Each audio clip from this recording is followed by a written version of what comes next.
Hello everyone, welcome back.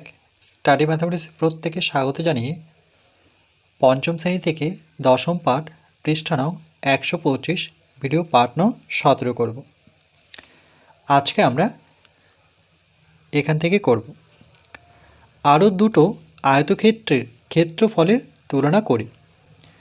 তাহলে এখানে যে প্রথম যে আয়তক্ষেত্রটি দেখতে পাচ্ছি 1 2 3 4 5 6 7 8 9 10, এই আয়তক্ষেত্রের বাহুর দৈর্ঘ্য কত? 10 সেমি। বর্গাকার ঘরগুলি গুণে পাই একটি বর্গাকার ঘরের একটি বাহু 1 সেন্টিমিটার। এই যে বর্গাকার ঘরগুলো দেখতে পাচ্ছি আমরা, এগুলো বর্গাকার কেন? কারণ এখান থেকে এই বাহুর দৈর্ঘ্য যা, এখান থেকে এই বাহুর দৈর্ঘ্য একই, এই বাহুর দৈর্ঘ্য একই, এই বাহুর থেকে এই বাহুর দৈর্ঘ্য একই, এই বাহুর মাপ নিয়ে এখানে, তাহলে এখানে 4টি বাহুর মাপ 1 সেন্টিমিটার। এই দিকটা 1 সেন্টিমিটার, এখানে 1 সেন্টিমিটার, এখানে 1 সেন্টিমিটার। আয়তক্ষেত্রের দৈর্ঘ্য আমরা ঘরগণে দেখলাম 10 সেন্টিমিটার, প্রস্থ 2 সেন্টিমিটার। এই যে দেখো, প্রস্থ বলতে 1 2, মানে উপর থেকে যখন নিচে নামবো সেটা হচ্ছে প্রস্থ এই বরাবর, আর যখন এই বরাবর গণবো সেটা হচ্ছে দৈর্ঘ্য। বর্গাকার ঘর গুণে পাই ক্ষেত্রফল। ক্ষেত্রফল মোট এখানে কত দেখো, মানে কতটা জায়গা জুড়ে আছে। তাহলে 1 2 3 4 5 6 7 8 9 10 11 12 13 14 15 16 17 18 19 20। তাহলে ক্ষেত্রফল হচ্ছে 20টি বর্গাকার ঘর। ক্ষেত্রফল মানে কতটা জায়গা জুড়ে আছে, তাহলে 20টি বর্গাকার ঘর জুড়ে আছে। এবার একটি দেখো, এখানে একটি বর্গঘর সমান 1 বর্গ সেমি যদি হয়, একটি বর্গঘর বলে এই যে ঘরগুলো দেখতে পাচ্ছি এটা 1 সেন্টিমিটার জুড়ে আছে, মানে পুরো জায়গা জুড়ে আছে, এখানে জায়গা ঘিরে আছে বলতে পারি, বা জায়গা নিয়ে আছে 1 সেন্টিমিটার। কেন? তার কারণ দৈর্ঘ্য বরাবর যদি 1 সেন্টিমিটার হয়, প্রস্থ বরাবর 1 সেন্টিমিটার, তাহলে দুটোর গুণফল একই হয়, মানে 1 1-এর গুণফল 1। তাহলে এখানে 20টি বর্গাকার ঘর মানে হচ্ছে 20 বর্গ সেমি। তাহলে ক্ষেত্রফল এই 20কে আমরা কেমনভাবে লিখব? 10 গুণন 2, 5 দুগুণে 10, 4 5-এ 20 কেন নয়? তার কারণ দৈর্ঘ্য বরাবর 10টি ঘর, তাহলে একটা তো 10 রাখতে হবে, আর প্রস্থ বরাবর দুটো ঘর।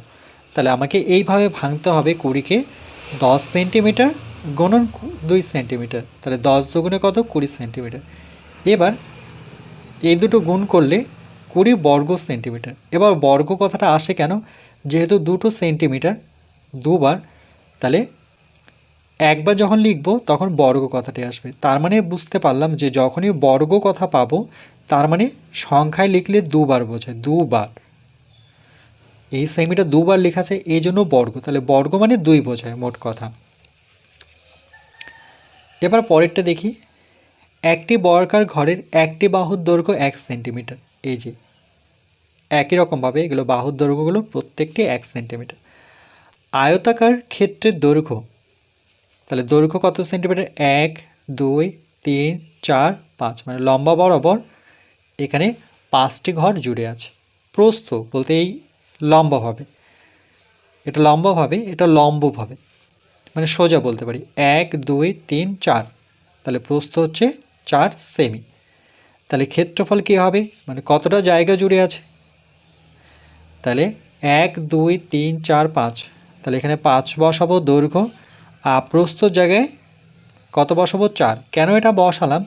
তার কারণ দেখো যে আয়তক্ষেত্রের ক্ষেত্রফল লাস্ট ভিডিওতে আমরা শিখেছিলাম দৈর্ঘ্য আর প্রস্থ পরস্পর কি গুণ হয় কার ক্ষেত্রে? ক্ষেত্রফল বের করতে গেলে। তাহলে এখানে যেহেতু গুণ চিহ্ন দেওয়া আছে, তাহলে এখানে 5 আর 4, 5 হচ্ছে দৈর্ঘ্য, 4 হচ্ছে প্রস্থ। তাহলে আবার বর্গাকার ঘর থেকে পাই কটি ঘর পাবো?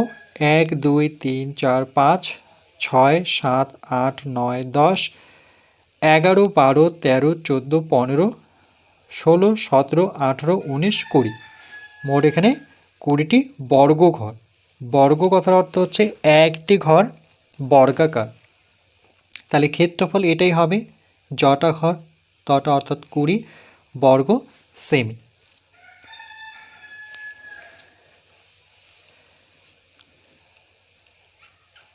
পরের লাইন, দুটি আয়তক্ষেত্রের ক্ষেত্রফল সমান হলেও তাদের দৈর্ঘ্য ও প্রস্থ সব সময় কি হবে, সমান নয় হবে। দেখো দুটো আয়তক্ষেত্রের ক্ষেত্রফল কিন্তু একই, 20 বর্গ সেন্টিমিটার, এটাও 20 বর্গ সেন্টিমিটার, কিন্তু দৈর্ঘ্য কি আর সমান? দৈর্ঘ্য এটার ক্ষেত্রে 10 সেন্টিমিটার আর এটার ক্ষেত্রে দৈর্ঘ্য কত সেন্টিমিটার, 5 সেন্টিমিটার। তাহলে একই জায়গা জুড়ে থাকলেও তাদের দৈর্ঘ্য কিন্তু আর প্রস্থ কিন্তু এক নাও হতে পারে। দুটি আয়তক্ষেত্রের ক্ষেত্রফল সমান হলেও তাদের দৈর্ঘ্য ও প্রস্থ সব সময়, হ্যাঁ অনেক সময় হয়তো হয়ে যাবে, মিল আছে, কিন্তু সব সময় সমান নয়।